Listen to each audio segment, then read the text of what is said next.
Yayi Werkudara Separang Sembodo ngadani saji. Kalan itu Kakang Semar Separang Prato muga kasembatan apa kang dadi sediane warga tutup dhuwur sinartan saji ingkang wis kelakon ketang mung ronggongan minangka peling pemut marang sedhewarga kanggo nyampurnake lelakon ingkang wis dumadi Kakang Semar Maragagi ngidung tengaraning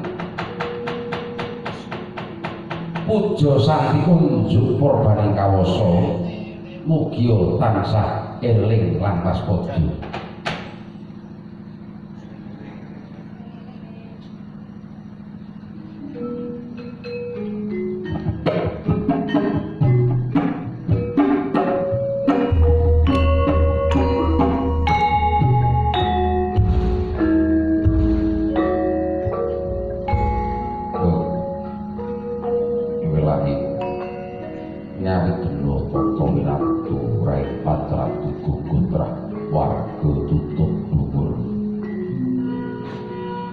Satu warat dibatikan sami tugur temologi guru nunda terlingkal pusat dari mawikan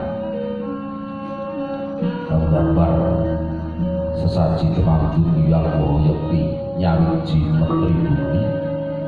tondo syukur yakti hanya soyo biji mas tuno mas sidong niat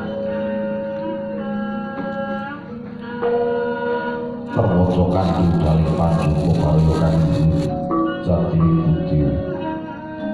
mewah budin kang ngolah kridali kroso pakroso apabwe budi dharma kridali rogo nyawiji manunggal tugur ujuan sesanti rahayu pinus dijatuh binekan urdu purbani kawoso tumurning nugro tejani katentreman Allah putih kukusi kastu korsan yang manik moyo ratu oratuning pariayangan ambuto ngendak si koro-koro umat Kanjeng Nabi Muhammad sallallahu alaihi wasallam malik diputra kemerapa bari biji warga tutup duri ketlangur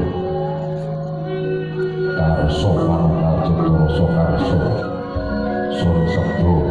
sembarang komunis di sembarang dadi putu-putu putra kuping tutup dhuwur tansah tegur Rahayu Basuki.